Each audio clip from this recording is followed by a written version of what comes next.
While gender identity is complex, simply put, gender refers to how an athlete identifies themselves, which may differ from the biological sex assigned at birth. Today, I'm going to address the following. What is the definition of a transgender athlete? What are the two key ingredients to compete in any sport? Should trans women be allowed to compete with biological women? Who is the forgotten gender, and how did this come to be?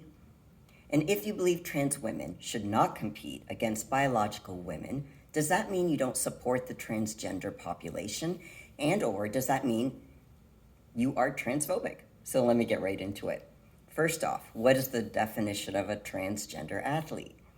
This is a person whose gender identity differs from the sex that was assigned at birth. Now, what are the two ingredients to compete in any sport? Fairness and inclusion. So fairness referring to everyone has an equal chance of winning. Inclusion means everyone has a similar access to, let's say, the training, information, resources, support, and so on. So in the aspect of fairness, is it fair for trans women to compete? Yes. In the aspect of inclusion, should trans women be supported and allowed opportunities to train? Yes. So should trans women be allowed to compete with biological women? I say no, but why not? Well, despite hormone therapy, trans women have elevated levels of testosterone compared to the average elite female athlete. This gives trans women an advantage as they can repair and grow muscle tissue at considerably higher rates than biological females. This enables them to have more practice time, compete in more events, and do it all with more energy. Now, even if there was a possibility transgender females could lower their testosterone levels to match those of biological females, transgender females would still have the advantage due to having greater bone density, larger hands and feet, larger hearts and lungs, and greater number of red blood cells, which absorb oxygen, giving them an aerobic advantage. The heart of a trans female is approximately a third larger than that of a biological female. The lung capacity of a trans female is typically 12% larger than the biological female. So trans female athletes are already predisposed to succeed as they can produce more energy at a faster rate, they can run faster, throw further, and jump higher than biological females, regardless of the hormone levels.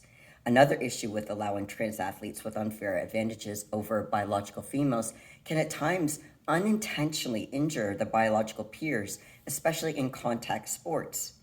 So when I say the forgotten gender, who am I talking about and how did this come to be? So the emphasis and inclusion of trans women athletes created a new issue with biological women athletes. Biological female athletes become the disadvantaged, the forgotten ones. Example, Leah Thomas is a trans swimmer. She was rewriting records and basically eliminating biological women from the sport. Does anyone talk about how that affected her biological female competitors?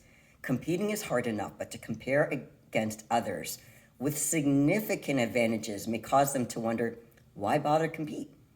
How many biological female athletes would we lose to the sport if this continues?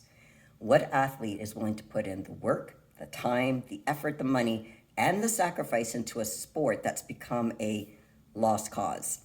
Apparently, there was at least one swimmer who did share to the others that the team had been told not to speak out about this or they might lose their place on the team.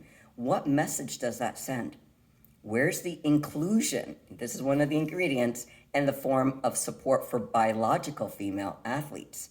Leah was even nominated for the NCAA Woman of the Year award. Now, if she won the Trans Woman of the Year, okay. But to take advantage of being able to have that award and take that award away from the achievements of biological women who are disadvantaged against competing against men. I mean, remember, that's why biological women were given their own division in the first place, as it was seen that men competing against women would put women at a huge disadvantage. So given the necessity for creating divisions for men separate from women, it's puzzling why an individual with many of the physiological traits of a male is allowed to compete against individuals with many of the physiological traits of females.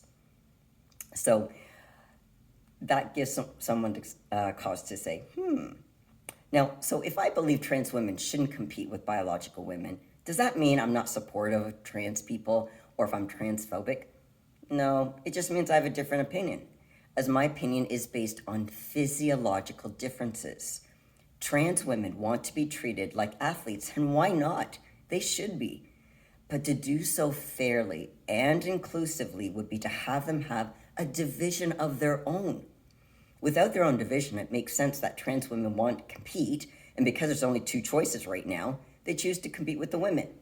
The problem with this choice, though, is that the competition loses fairness due to physiological advantages of trans women over biological women that cannot be mitigated through hormones. I suggest that in the essence of fairness, biological women compete against biological women athletes, and trans women compete against trans women athletes. Not only would that be inclusive, but also fair. If you've learned something from this video, please give it a thumbs up and leave me a comment below of what resonated with you. I also have another video I want you to watch. It's called How to Build Stable Confidence. And if you've not subscribed to the channel, please do so. If you have any questions or suggestions for future videos, please comment below. Thanks for watching. Have a great day, everybody. Take care and remember to keep your mental game on.